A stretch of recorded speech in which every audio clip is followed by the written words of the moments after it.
what if you had to if you had unlimited resources, unlimited money, unlimited like fear, like you had no fear of anything? What is one thing you do? You can Do make people something. count as resources too? Yes, people count as resources. You could do anything. I'm just trying to gauge your limit of like what's personal enough to you that you care about. If you had like the power to actually make it happen, what would you try to make happen? Well, if it's unlimited time and I can do literally whatever, then I'd try to obviously achieve everything it is that I'd want to do. So, I guess, yeah, make a lot of music consistently. And with a team of people who are like-minded, I guess, which is a difficult... I don't know, that's a whole thing in itself. But, but that's possible. Yeah, it's definitely... I mean, as you said, it's a hypothetical, so I'd get the... Yeah, you get the people I'd want. Yeah. Obviously a bit of music. Honestly, I don't know. Yeah, the reason, okay, I'll go. I'll go Damn quickly, and then let me know what you think about this, right? Because I was thinking about this the other day, because a friend asked me this, and I was thinking about it for the Q&A, and I was like, I had one thought. Let me know what you think. I was like, I think understanding is something we lack as human beings, and I know we're talking about this today. We lack the ability to understand people's struggles and people's reality. I think we lack the wanting or the incentive. Let me land. Understand. Let me because I'm still developing the idea. I'm not quite sure. Yeah. You're right. We like the ability to want to understand other people, but I think also the way that our society is set up doesn't make that, because human nature, we're always a little bit afraid the other person might hurt us, or some primal shit. But also like the way our society is set up only kind of like pushes negative feelings and like division. But I think if I could do anything in the world, I'll try to make people understand people's perspective. By having conversations with them, but also like bringing them together. Because I think if we understood people, not that we will change our behaviors, but if I understood where you were coming from and why you did the things you do and like who you are, like the context of your story, right? Then we could at least have some sort of reliability. Because I understand that you go through shit, I go through shit. It doesn't have to be the same things, but at least build that understanding. And then I don't know what world would have. Maybe even be worse, because we might be like, okay, I know now that you want something different from me. Yeah. But I'm interested in that world and what that world could do. You increase understanding, I think you increase I guess love. It's just open mindfulness, really. It's sort of like just encouraging, like just trying to think of closing your mind to any possibility is just seen as I was going to say it's seen as a negative thing, but I feel like there's probably examples people could give where actually closing your mind to outside things can actually help quite a lot. I suppose like being a military soldier, for example, you've kind of got to close your mind to the idea of, if you have to kill someone, you have to do it. You have to do it, yeah. It doesn't matter about anything else, Yeah. Because you have to defend your people and your country, like, I guess that's an example. Yeah. Do you think it's possible to have total understanding with human beings around the world? Say again, sorry? Do you think it's possible for people to get to a stage where we have total understanding? Like, we understand we can all live together in harmony. I don't think it could happen without a catastrophe. I don't think I don't think it's over yet. I don't think human conflict or like the idea of wanting world peace or whatever, like I just think it's realistic. I hate that word. I know.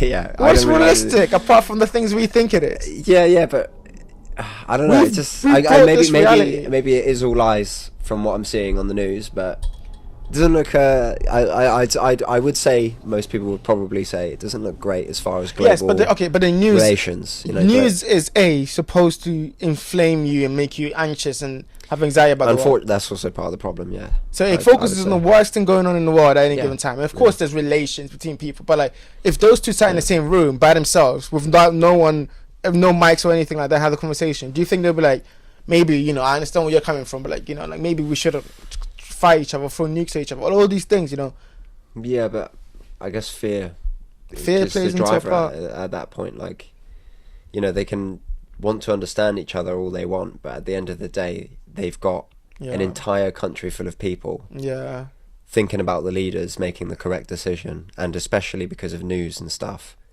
the news probably would make the majority of the country go, I want those fuckers dead, and I don't care, I mean, What do you think? What do you think about fear? How the role fear plays in like our society. it's probably when the most unproductive actions happen. Uh, uh, but I guess also the most productive as well. I think it's a double-edged sword. I think it's like fear drives anything to a Extreme level, yeah, to yeah, such yeah. a extreme level that yeah. we'd never be able to emulate unless we felt that fear again. It's you like know? it's like during the World War, like the Second World War. We built nukes. We wouldn't do that without our World War II. production I don't was think so we quick. would we ever did- get there without World War II. You know. Exactly. Like we were so focused on one singular purpose, we all Yeah. came together, and like it kind of banded us together. But then also on the And other space side, travel as well. on the other side of that too, like Yeah. fear also creates division. So like, how do It you does. balance that? Do you want like? I'm asking for me, right? As a person, do you think you should get rid of fear inside of you, or you should channel the fear? But like, how long do you think you can feed on fear before it becomes negative? Well, I think just like a balanced diet, you know, too much of anything Yeah, is just going to be bad. It just will be, you know. I think if you're in a state of fear for a long, prolonged period of time, it's probably not going to be good for you. it's definitely not gonna be good for you. However, yeah, you might be more productive. I don't know. Yeah, I don't really know. I think it also depends on the person. Like, I know I'm asking a question that doesn't really have an answer. I just want to hear your point of view. Yeah. But like, yeah, it also depends on the person. 'Cause some people Yeah. might operate off fear of like their past self, and they want to be better, or like never go in that situation again. Or some people, like, I heard this thing, and I've said it before. It's like, to be successful, you need three things, right? You need something you're running away from. You need something you're running towards, and you need discipline to be able to like keep yourself on track. Yeah. So like, if you don't have, like, if you only have something you're running away from, then you're never going to get anything done, because you're always going to be like you know, you never live in your life. Yeah. If you have something you're running towards, that's something you can do, and then also discipline to balance that. You know, like, what do you you need motivation for discipline, you know? Yes, yeah, And I guess for some people, what they're running towards might not be enough, you know? But again, this is all like, I don't know. what's the thought pattern? There's so many here's different perspectives. Here's you a know? question. Here's another question. And what's the thought pattern that you fear like? For I want to say for me, so you can understand the question, because it's a difficult question. Okay. Like for me, right? I fear that sometimes my ambition, or like the things I want to do, get in the way of things I want to do now. So you know what I mean? It's like deliver gratification, but at what level? I fear that I'm trying to sacrifice so much now to achieve the things I want to do in the future, but like the moments that are important are the now. So like with family, for example, or like with friends or something. Like if I sacrifice me going home this weekend because I want to do something, record a podcast or something like that, I'm missing those moments that I have with my family, because I know that actually in the end, what I really care about, it's not the ambition, it's not the success, is that. But I also know that if I just care about that today, I won't be able to move anywhere. You know, so it's like, that's something within me that I'm realizing that actually I fear that growing and becoming worse, because I need to be careful. I need to be more open-hearted and open-minded to know that the things that are important to me, keep thinking about them, keep remembering them. What is that for you, that you fear that the future version of you will look back and be like, fuck, I can't believe I let that. I mean, it's a hard question. Yeah, because I guess the goal is to be able to look past that, even if it is something that it plays on your mind anyway. Like I think fear, I guess, is something in itself a motivation to. It's hard to get to the point where you're motivated to do it, but to always fight against your fear anyway. You know? Yes. Like to always.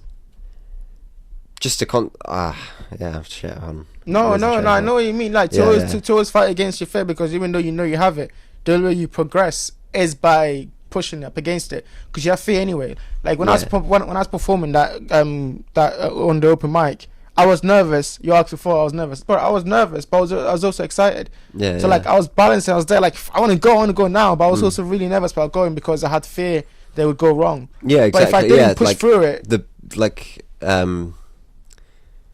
overcoming your fear is the motivation, I guess. You know, that it's a satisfying and adrenaline-filled thing, you know. Like for a musician getting on a stage, for a skateboarder landing their trick, for a poet to get on a stage and say their poem out loud without feeling like, oh, you know, they're going to judge me, you know. Yeah. It's it's a really satisfying feeling, probably to anyone, you know, But like is that- even someone who has a terrible Hasn't never life done it, but would exactly. probably have a hard time saying that it's not a great great feeling, sensation yeah. to be terrified of something and then do it anyway. Yes. You know, Yes. like, I guess, yeah, I fear that I'm not going to be able to think of fear as actually, if I can own that shit, you know, and, you know, not letting it getting a hold of you, because it's always going to be a thing, you know. It's literally human nature. It's in our brain to fear things, and that's well, it's also human nature to overcome that, I guess, because yeah, if you look at the goals of humans, yeah.